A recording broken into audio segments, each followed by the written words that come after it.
It's a perfect storm of squawking crows over on MSNBC as Rachel Maddow as on Hillary Clinton. What a car wreck. Welcome to Doug in Exile. This is the Doug TenNapel channel. Thank you guys for subscribing. First, here's a JD Vance tweet on the subject. Here's Hillary Clinton calling for civil and criminal penalties for speech. She disagrees with Democrats punishing free speech again. It's their whole campaign, guys. But why stop at jailing your opponents? Hillary's calling for censorship, but she's really calling for violence. And that always goes with censorship. Ladies and gentlemen, remember that. A vote for a Democrat is a vote for censorship, which is a vote for violence. Reject censorship, reject violence, says JD Vance.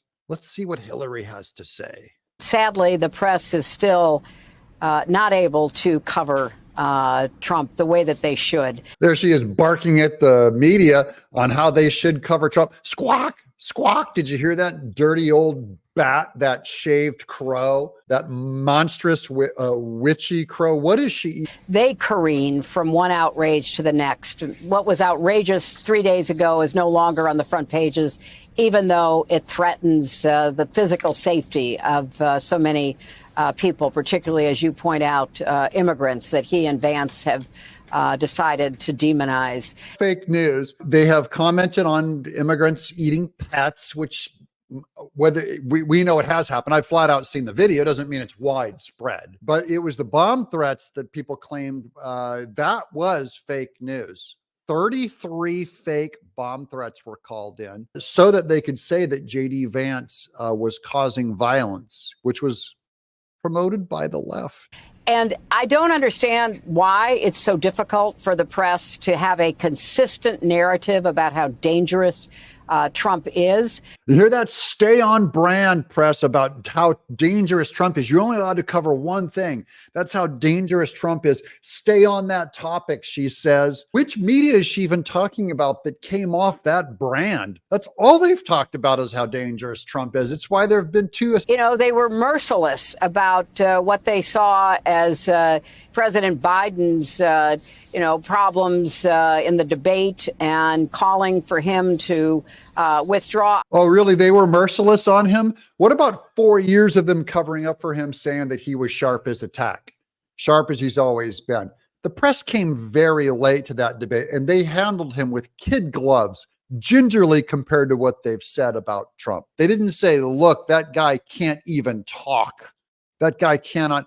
And it was the Democrat, it was the left, Nancy Pelosi, your side, that had him kicked out of his own primary. Like after he won his primary, had him replaced with Kamala Harris. That wasn't Trump's doing, wasn't even the media. In fact, he wouldn't have gone that far. He wouldn't have gotten as far as he did without the media totally covering for him. That's your propaganda machine, Hillary. Take ownership of the media that slavishly serves your little kingdom. I believe Donald Trump has disqualified himself over and over and over again to be a presidential candidate, let alone a president. Here she goes, disqualifying people as presidential candidate because they don't believe in votes. They don't want you to vote for them. They just want to disqualify them, trying to remove an opponent from the ballot once again, always by a Democrat, especially when the Democrat is named Hillary Clinton. You feel like the U.S. government is sort of starting to figure out how to do this and taking this seriously enough, or do you still think there's a far distance to go? Oh, this is about the U.S. government learning to see if about Russia. They're back on Russia affecting our election again, which Russia is nowhere near as effective against our election as the communists over at MSNBC and CNN. I think there's a far distance to go. I applaud the actions taken by the Justice Department and the State Department. I think that they're very important. But truly, we are just at the beginning of uncovering everything that Russia, but not just Russia, other countries have done and are doing to influence our election. They're back on it again, this conspiracy. They're trying to put doubt in your mind about these election results. They're the election deniers once again.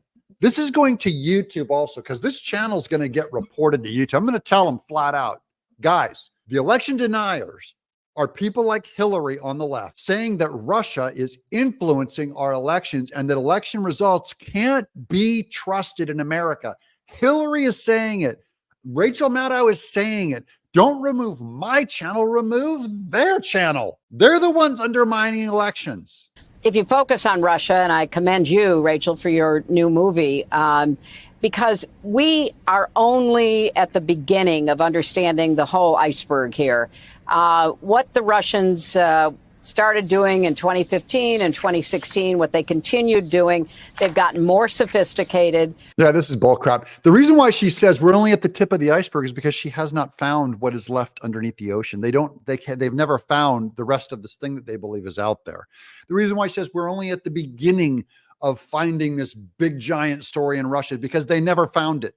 They've been looking for it since 2016. You never found it. And by the way, this is from the woman who was so transparent that she hit a server. She destroyed evidence to avoid being seen with what she did. They aren't even pretending anymore. Their international news operation, Russia Today, RT, is an arm of the Russian government, an arm of its intelligence operation. It's the Russian news site, by the way, not as bad as Al Jazeera or even CNN. But at least the Russian site called Russia Today has the word Russia in the name. What do you think it's about? Of course it's Russian state news. It's Russia Today.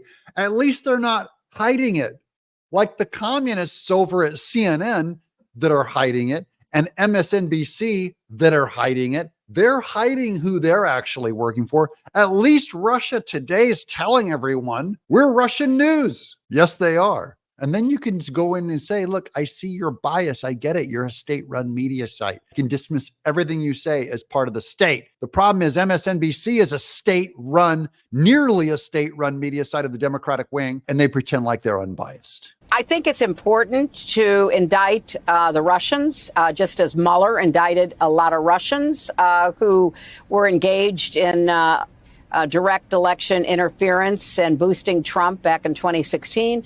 On the investigation of Russia influencing and wanting Trump to win, I can't believe they're still allowed to even speak this crazy, dangerous conspiracy.